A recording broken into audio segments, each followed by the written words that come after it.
El hombre en la pared. Esto pasó hace años, pero puedo sentir el gélido nudo de miedo que se instala en mi estómago mientras escribo esto. Nadie me creerá, no importa a quién se lo cuente. Siento que me estoy volviendo loca. Thomas, o Tommy como siempre lo llamo, es mi hermano menor y, en el momento de esta historia, estaba en esa edad en la que su imaginación se desbocaba en su cabecita. Solía decir todo tipo de cosas raras, pero a mí me sonaban como una especie de cuento de hadas inofensivo, así que nunca le presté demasiada atención, hasta más tarde, claro. Una noche, nuestra madre estaba trabajando en el turno de noche en el hospital, así que yo estaba a cargo de cuidar a Tommy y asegurarme de que se fuera a dormir a tiempo. Estaba sentada en la cocina, encorvada sobre mi tarea, que intentaba terminar desesperadamente, cuando su voz tímida rompió mi concentración. Al hombre no le gusta que dejes la ventana abierta, dijo. Levanté la vista de mis ecuaciones matemáticas, perpleja. Estaba de pie al pie de las escaleras con su pijama de dinosaurio, agarrando su jirafa de peluche con tanta fuerza que sus nudillos estaban blancos. ¿Qué hombre? Pregunté dejando la pluma. El hombre que está en la pared de mi dormitorio, dijo con naturalidad. Vive allí y no le gusta que la ventana esté abierta. Tiene frío. Sonreí para mí mismo, pensando que este era otro amigo imaginario que había creado en su mente, pero algo en el tono de su voz me hizo dudar. ¿Y cómo es este hombre? Pregunté intentando sonar casual. Tommy dudó. Grande y alto, susurró. Me vigila por la noche, parece que es un buen hombre, si te está vigilando cuando mamá y yo no podemos, dije, con la esperanza de tranquilizarlo. Después de todo, esto ya había sucedido antes. Tommy se había puesto nervioso en el pasado, asustándose de las criaturas que su mente había creado. Tommy sacudió la cabeza. Me da miedo cuando está oscuro, dijo con voz temblorosa. Tiene la cabeza colgando en un ángulo extraño. Por alguna razón, sentí náuseas cuando dijo eso. Forcé una sonrisa y dije, comillas, ¿qué tal si dejamos tu luz de noche encendida esta noche? Le preguntaré al hombre si está bien. Tommy asintió con la cabeza, vacilante. Después de arroparlo, revisé la ventana para asegurarme de que estuviera cerrada y miré alrededor de la habitación. Oye, señor, dije en tono juguetón. ¿Te parece bien si dejamos la luz de Tommy encendida esta noche? El silencio era más denso de lo que debería y, por un instante, las sombras parecieron más profundas. Me encogí de hombros y le revolví el pelo a Tommy. Comillas, ¿ves? Dice que está bien. Tommy frunció el ceño, pero estaba demasiado cansado para protestar. Le di un beso de buenas noches y salí de la habitación. Durante los días siguientes, no pude quitarme de la cabeza la sensación de inquietud que se instaló en mi pecho. Las palabras de Tommy se repetían en mi mente. Su miedo parecía demasiado real para ignorarlo. Unas noches después, mientras estaba acostada en la cama, oí unos ruidos débiles que provenían de la habitación de Tommy, suaves, deliberados, como clavos contra la madera. Quería creer que se trataba de la casa que se estaba asentando. Pero en el fondo sabía que algo no iba bien. Empecé a investigar sobre la casa, una antigua casa victoriana a la que nos habíamos mudado unos años antes. Conseguí encontrar un artículo de periódico de hace décadas sobre un hombre llamado Arthur Dunlop en los archivos de la biblioteca. El titular decía, encuentran a un hombre muerto en su casa. Se determinó que la causa fue suicidio. Arthur Dunlop, un hombre de unos 30 años, fue encontrado muerto en la casa. La causa de la muerte fue una herida de bala, pero lo que me llamó la atención fue la descripción. Su cuerpo fue encontrado en posición sentada, con la cabeza en un ángulo inusual, como si la hubieran torcido de manera antinatural. Sentí que mi corazón se hundía. La conexión era demasiado escalofriante como para ignorarla. Unos días después, senté a Tommy en la cocina. Comillas, ¿puedes contarme más sobre el hombre de la pared? Le pregunté en voz baja. Tommy agarró con fuerza su jirafa de peluche y miró hacia las paredes, como si quisiera comprobar si había alguien más en la cocina además de nosotros. Está triste, me dijo. No le gusta estar solo. Dice que esa casa es suya. La voz de Tommy se convirtió en un susurro mientras me acercaba hacia él, como si no tuviera permitido contarme nada de esto. Actuaba como si fuera un gran secreto. Cuando hace frío le duele. Por eso no le gusta tener la ventana abierta, se enfada, y me lleva contra las paredes. Recuerdo cómo esas palabras me provocaron un escalofrío en la columna. Esa noche, arropé a Tommy, asegurándome de que la ventana estuviera cerrada y la luz de noche encendida. Me quedé despierta, escuchando Poco después de medianoche, lo escuché una vez más, el leve rasguño. Subí corriendo las escaleras y encontré a Tommy sentado en la cama, con lágrimas corriendo por su rostro. Está enfadado, gimió Tommy. Está enfadado porque le has hecho demasiadas preguntas. Antes de que pudiera responder, la luz de noche parpadeó y todo se oscureció. La temperatura de la habitación bajó drásticamente, tanto que podía ver mi propio aliento, y la pared opuesta a la cama de Tommy comenzó a ondular. Una protuberancia en la pared comenzó a sobresalir, como si algo intentara abrirse paso desde el otro lado. Se escuchó un gemido bajo cuando apareció una forma oscura, desgarbada, jorobada y con la cabeza colgando en una posición imposible. Es mío, dijo una voz gruñona y gorgoteante mientras la figura se acercaba. Tomaré lo que es mío, no grité, agarrando a Tommy y acercándolo hacia mí. La figura oscura del hombre se acercaba cada vez más. El frío se intensificó y sentí que el aire era absorbido por la pared. Desesperada, abrí la ventana de golpe y dejé entrar una ráfaga de viento helado. El hombre soltó un grito horrible mientras su figura comenzaba a retorcerse y disolverse, como si el aire frío lo estuviera destrozando. La habitación se estremeció y luego todo quedó en silencio. El frío opresivo desapareció y el hombre desapareció. Tommy y yo nunca volvimos a hablar de esa noche. La casa parecía normal desde entonces, no más arañazos, no más luces parpadeantes. A medida que Tommy fue creciendo, se olvidó por completo del hombre. Yo casi lo hago también. Hasta esta noche. Mientras arropaba a mi hija de 8 años en la cama, ella agarró su jirafa, la que solía pertenecer a Tommy, y me miró con ojos muy abiertos y asustados. Mami, susurró con voz temblorosa. Al hombre de la pared no le gusta que dejes la ventana abierta. Historia 2. Lo que pensé que sería mi final feliz, rápidamente se convirtió en mi peor pesadilla. Comenzó como una escena de una película romántica de ensueño. Estaba en el pasillo de cereales, tratando de alcanzar la última caja de Cinnamon Toast Crunch, y su mano rozó la mía al alcanzarla también. Levanté la vista y me encontré mirando los ojos castaños más cálidos que jamás había visto. Ella se rió, con un sonido suave y musical, y dijo, supongo que tenemos los mismos gustos. Tenía una confianza relajada, como si no fuera una extraña, sino alguien a quien conocía desde siempre. Su nombre era Kate. Era hermosa de esa manera espontánea, con una sonrisa rápida y una energía que parecía iluminar el aire a su alrededor. Mientras tomábamos un café, descubrí que era inteligente, divertida, con una manera de mirarte directamente como si fueras la única persona en la habitación.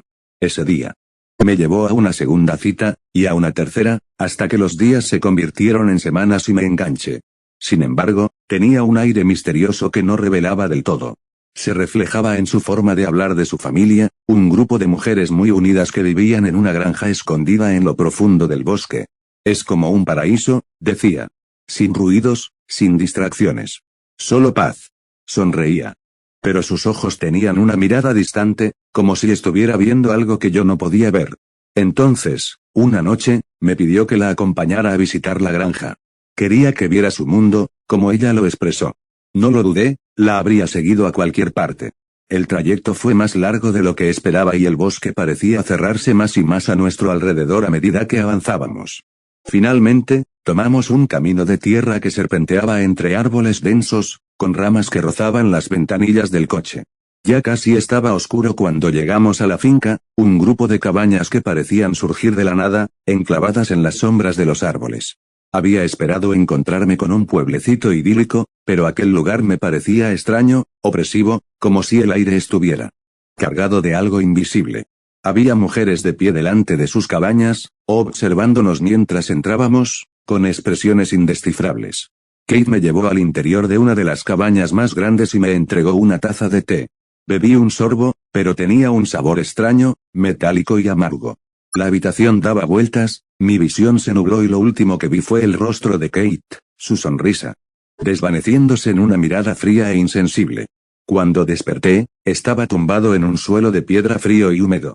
Tenía las muñecas atadas a la espalda y la cabeza me palpitaba mientras intentaba concentrarme. La habitación estaba a oscuras y el aire olía a moho. Oía algo metálico, algo parecido a la sangre. Luché, grité, pero mi voz resonó en mi interior, hueca y vacía.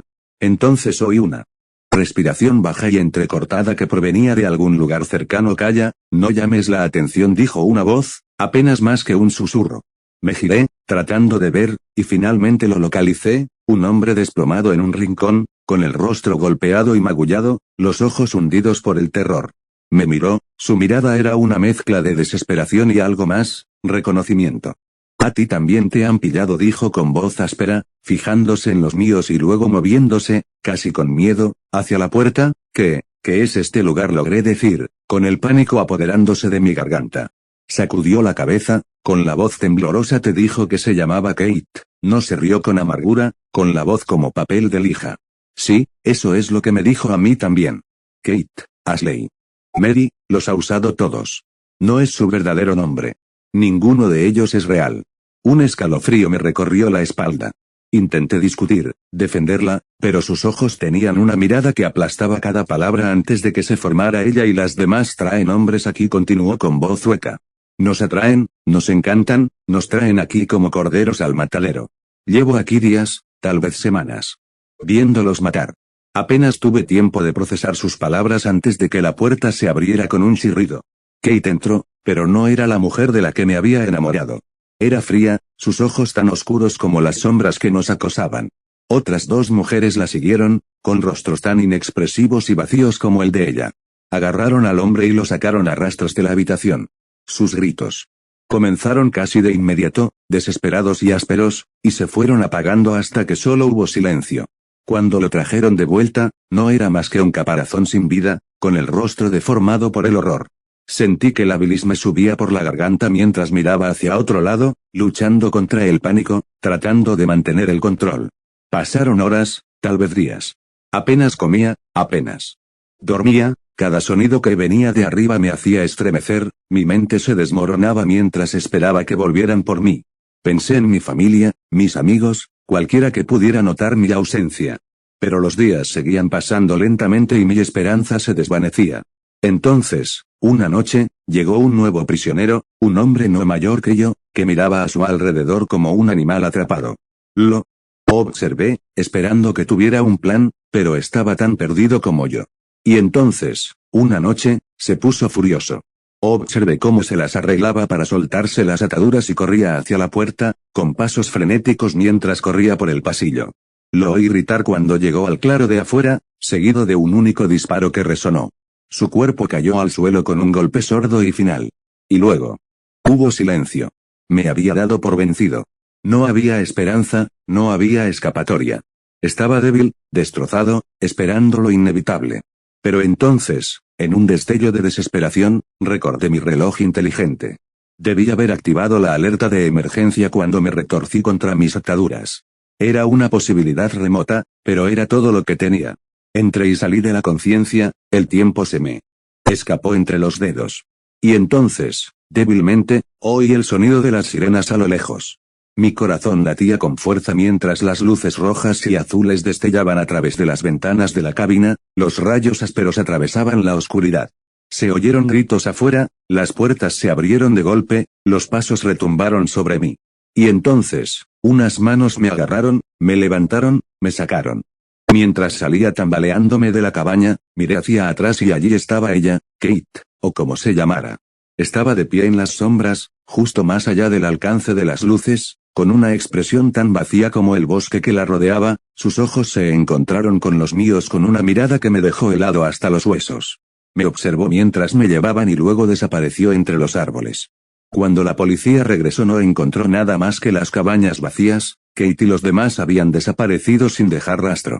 Ya estoy de vuelta en la ciudad, a salvo, pero todavía no puedo quitarme de encima la sensación de que esto no ha terminado. A altas horas de la noche, la veo entre la multitud, siento sus ojos sobre mí desde el otro lado de una calle abarrotada, veo su sonrisa en los rostros de los desconocidos. Y sé que, un día, me daré la vuelta y ella estará allí, esperando, lista para atraer a su próxima víctima hacia la oscuridad. Historia 3. Mi reflejo empezó a moverse solo y no sé cómo detenerlo. Siempre he tenido la extraña costumbre de mirarme en el espejo a altas horas de la noche. Suena extraño, lo sé, pero es casi reconfortante, como recordarme a mí misma que soy real, que soy yo. Vivo sola en un apartamento pequeño, así que hay silencio y, a veces, me ayuda a tranquilizarme después de un largo día. El espejo es uno de esos grandes y antiguos, un vestigio del inquilino anterior. Está agrietado en los bordes, pero tiene un encanto que me hizo conservarlo. Anoche, alrededor de las 3 de la mañana, estaba de pie frente al espejo del baño, simplemente desconectándome después de una noche sin dormir. Estaba exhausta y mis ojos se veían muy cansados, pero no podía apartarme. Debí haber estado allí de pie durante unos buenos 5 minutos, simplemente mirándome la cara, cuando noté que algo no estaba bien. Mi reflejo parpadeó, pero yo no. Sentí un escalofrío que me recorrió la espalda. Pensé que estaba cansada, que tal vez lo había imaginado. Es decir, era tarde y no había dormido bien durante semanas. Parpadeé un par de veces y sacudí la cabeza, tratando de despejar la niebla de mi mente. Pero luego sucedió de nuevo. Mi reflejo parpadeó. Y esta vez, sonrió. No era una sonrisa normal.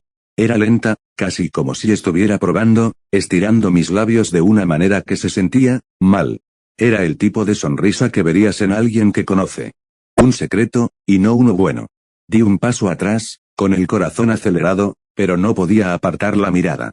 Sentía que mis pies estaban pegados al suelo. Vi cómo mi reflejo se quedaba donde estaba, todavía sonriendo, con sus ojos clavados en los míos.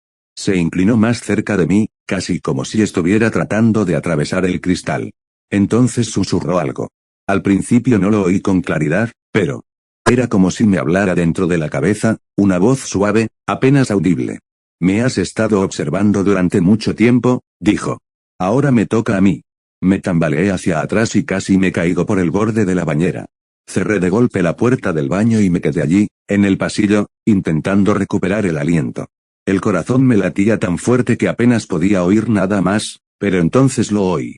El sonido del cristal al romperse, un ruido suave y astillado que provocó otra oleada de pánico en mi interior. No sé por qué, pero apreté la oreja contra la puerta. Contuve la respiración, escuchando, y lo oí. Mi propia voz, susurrando a través de la rendija de la puerta. No me dejes aquí. Corrí a mi habitación y agarré mi teléfono. Me temblaban tanto las manos que apenas podía desbloquearlo. Llamé a mi mejor amiga, Sara. Eran las 3 de la mañana y sabía que se enojaría, pero no me importaba. Necesitaba escuchar otra voz humana. Hola, respondió ella, con voz aturdida y molesta. Sara, necesito que te quedes conmigo al teléfono, dije, intentando mantener la voz firme. Algo anda mal, ¿qué pasa?, preguntó, de repente sonando más despierta. ¿Estás bien? Miré hacia el pasillo, casi esperando ver la puerta del baño abrirse lentamente con un crujido, pero permaneció cerrada. Respiré profundamente y le conté todo. El parpadeo, la sonrisa, la voz. Podía oír su respiración al otro lado de la línea y me di cuenta de que estaba tratando de encontrar una explicación racional. ¿Estás cansado?, dijo finalmente. Probablemente sea parálisis del sueño o algo así. Dijiste que no has estado durmiendo bien, ¿verdad? Quería creerle, de verdad. Pero entonces volví a oír el ruido. El espejo se estaba rompiendo.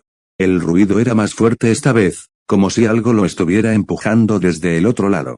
Volví a oír mi propia voz, más clara ahora, más insistente. Déjame salir, necesito salir de aquí, susurré, agarrando mis llaves. Espera, ¿qué estás haciendo? Sara ahora parecía presa del pánico. ¿A dónde vas? Me voy, dije. No puedo quedarme aquí.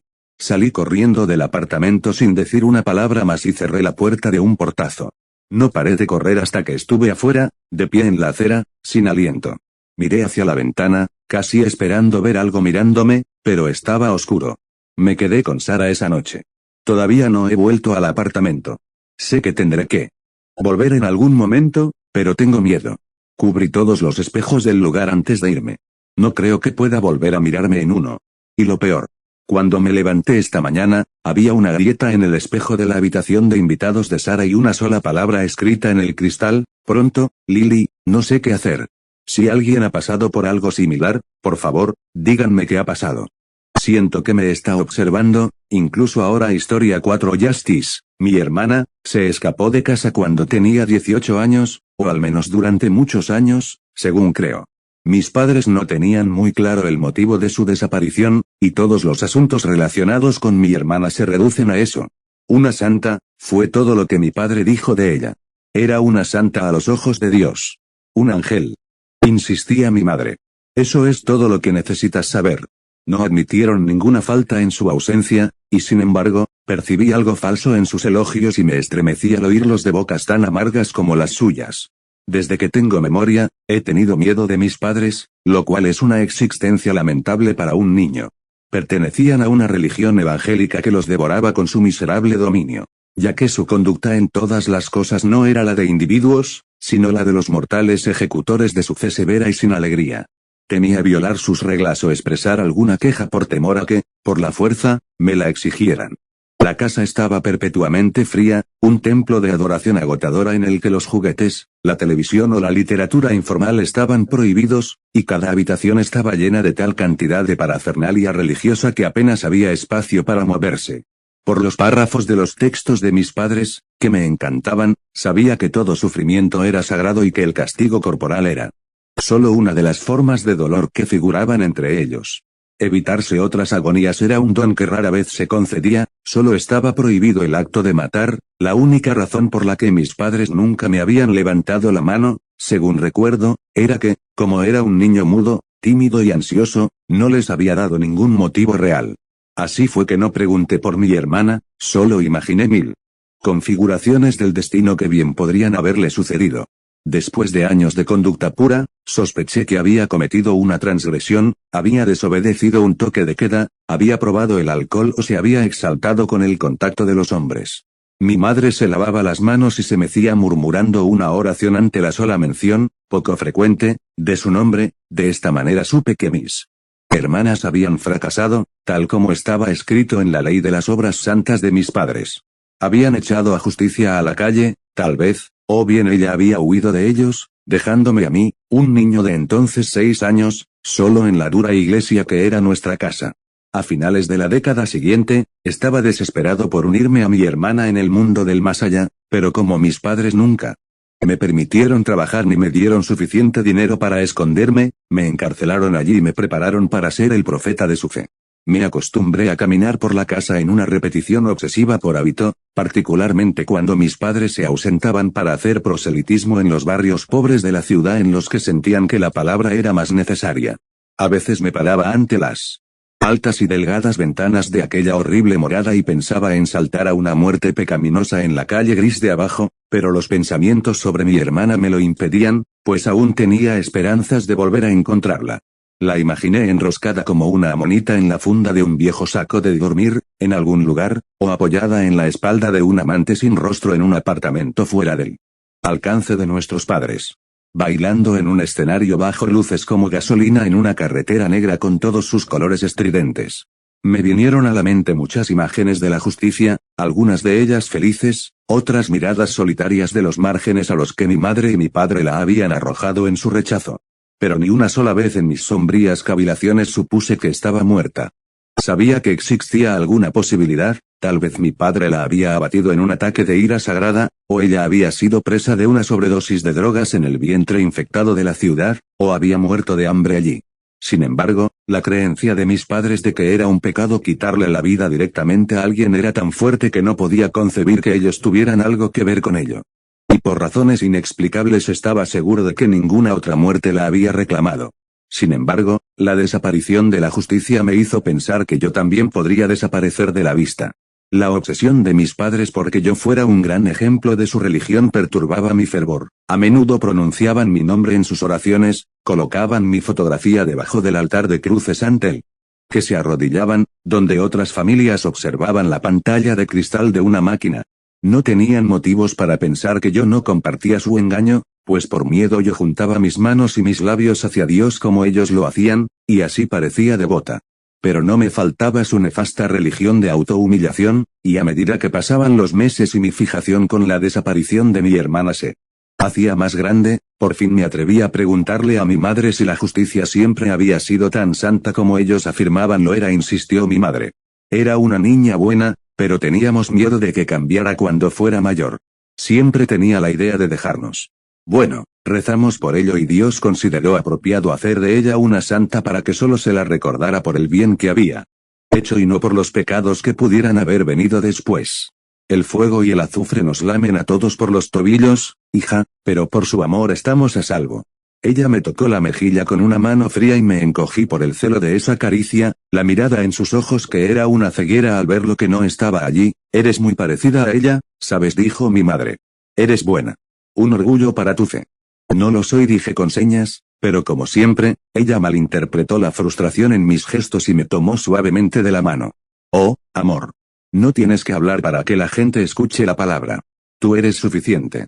Fue el sentimiento más amable que mi madre me había expresado jamás, y en otras circunstancias podría haberme consolado con ello, pero como no era creyente, solo avivó más mi miedo. Y mi melancolía. Una vez que mi madre salió a la ciudad con sus panfletos, y mi padre presumiblemente con ella, reanudé mi deambular por la casa, pensando en Justicia, cuyo rostro conocía mejor por las fotografías que por los jirones que me quedaban de memoria. Tenía un rostro pálido y suave, como la cuenta de un rosario de perlas, ojos como el brillo que acompaña a las sirenas en la noche. Parecía como mi madre cuando era joven, antes de que la desintegración de la orden la convirtiera en una rama demacrada. Me pregunté si la Justicia había seguido ese camino y si yo también estaría marcada por la mera proximidad a las creencias de mis padres. Cuando llegué a lo alto de la casa, volví a sentir la llamada de aquellas altas ventanas. Estaba tan atrapado por el terror de mi destino que esa parecía mi única salida. Mientras estaba de pie, pegado a sus vidrios turbios, me di cuenta de que oía una música distante por encima de mí, muy parecida a las grabaciones que mi madre ponía mientras se arrodillaba ante su altar de santos. Me quedé mirando el techo, desconcertado por un momento, solo cuando mis ojos tocaron el contorno de la puerta del ático se me ocurrió que esa habitación en la que nunca había entrado era la fuente de esa oscura melodía. Hasta donde yo sabía, el desván rara vez se había utilizado, salvo para fines de almacenamiento, por lo que no había tenido motivo ni interés en explorarlo. Atraído por el sonido de una misteriosa canción, fui a buscar una escoba a un armario cercano y empujé la puerta del desván hasta que la escalera descendió. De inmediato, el resplandor amarillento de la luz de las velas cayó sobre mí, y con él los olores a incienso y a habitación humana que había percibido a veces en las reuniones callejeras de fanáticos religiosos que frecuentaban mis padres. En contra de mi mejor juicio, seguí el impulso de mi curiosidad y subí los escalones que conducían a ese lugar elevado. Me encontré dentro de una iglesia improvisada, aunque caracterizada por la manía de acaparar objetos de la que había caído presa el resto de la casa. Los bancos rebosantes de cojines rancios atravesaban la sala y las columnas agrupadas de velas blancas formaban un dosel de sombras de pared a pared. Bajo mis pies había oraciones y himnos escritos a mano en papel amarillento, que caían como avispas de verano desde sus soportes, y había tantas esculturas de yeso de figuras bíblicas apiñadas por la habitación que incluso si hubiera estado solo allí me habría sentido observado por sus ojos pintados. Pero no estaba solo, pues al entrar en el ático mi mirada fue atraída de inmediato por la presencia a la que se había erigido aquel santuario. Sobre el altar central se encontraba sentada una criatura envuelta en una tela pálida como la que usaban los santos en sus retratos, con las piernas dobladas en una extraña forma de arrodillarse, como plantas que crecen retorcidas por la enfermedad o la falta de luz.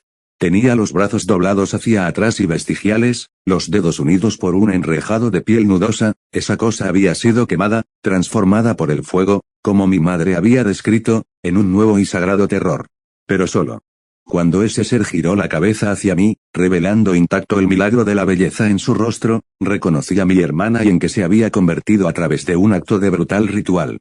Grité, primero por el instinto casi irreflexivo del horror, luego por la desesperación, porque incluso si tuviera la capacidad de pedir ayuda con palabras, sabía que nuestros pocos vecinos se enterrarían en la oscuridad y el polvo de sus casas y así no oirían nada, o se dirían a sí mismos que no habían oído nada.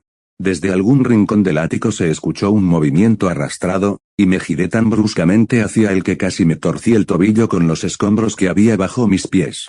Mi padre estaba detrás de mí, una tienda desaliñada de huesos y rasgos cetrinos hundidos en sus ropas como algo muerto. Preservado por el sol. Solo su lento movimiento hacia mí a través de aquel cuarto de trastos denotaba su continua vitalidad, tal como se había reducido a través del canto fúnebre de su vida. Hijo, dijo mi padre, y me miró a mí y luego a mi hermana con el mismo amor terrible que había en los ojos de mi madre. He tenido mis dudas, más de las que me correspondían, y he rezado por ellas. Pero ahora veo que tu madre tenía razón. Con manos temblorosas pregunté, comillas recto en que cuando mi padre respondió, lloró, sus lágrimas eran como las del rostro de Cristo. Al quemarte la lengua al nacer. Tu madre nos salvó a todos de un sufrimiento mayor ese día, y a ti, muchacho, más que a todos. Por temor a lo que más me pudieran hacer como reprimenda, Fingí comprender los actos de celosa mutilación de mis padres, cayendo de rodillas y llorando, agradecido por todo ello, y ellos, en su locura, lo creyeron de mí. Pero desde ese día supe que debía abandonar aquella terrible casa y a mis guardianes, y llevar conmigo a la pobre Justicia. Esto no resultó fácil, porque, a menos que mi madre o mi padre la atendieran, descubrí que la puerta del ático estaba cerrada. Su fe en mi naturaleza piadosa nunca fue tan fuerte como la paranoia de que se la arrebatarían. Aún así, incluso si hubieran dejado esa habitación abierta para mí, sabía que no podría sacar a mi hermana de la casa sola, aunque era más pequeña y liviana que yo. Su nuevo cuerpo tenía una forma tan extraña que no habría sabido cómo sostenerla o transportarla mejor sin causarle daño o angustia.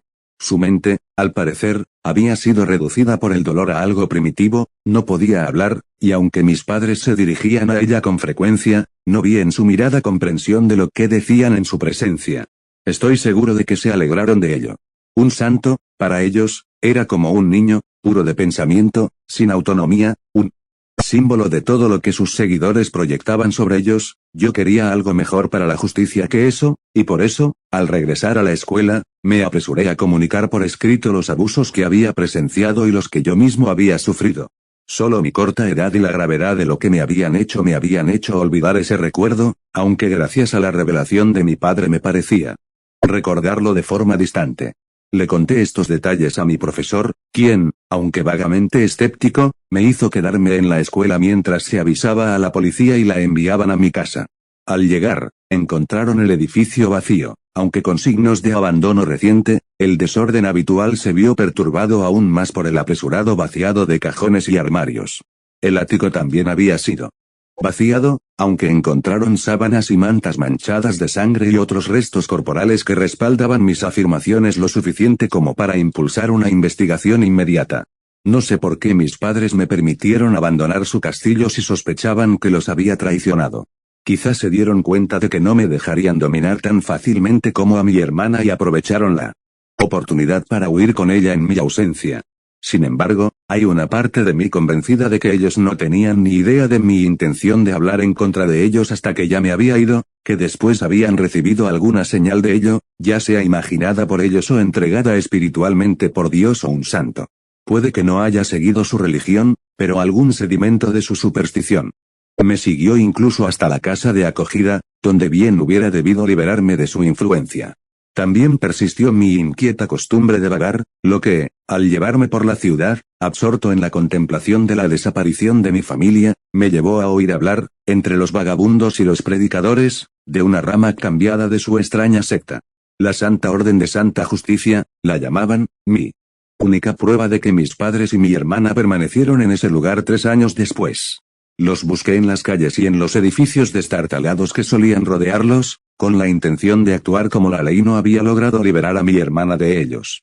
Cada vez imaginaba que la encontraría donde la buscaba, colocada sobre una caja volcada convertida en altar, con su cuerpo torturado y sus ojos iluminados sin pensar por la llama humeante junto a la cual rezaban sus feligreses. Sin embargo, en las catacumbas que llamábamos nuestra ciudad, mis padres la habían escondido demasiado bien para que yo pudiera encontrarla, porque siempre habían amado el resultado de su sufrimiento más que a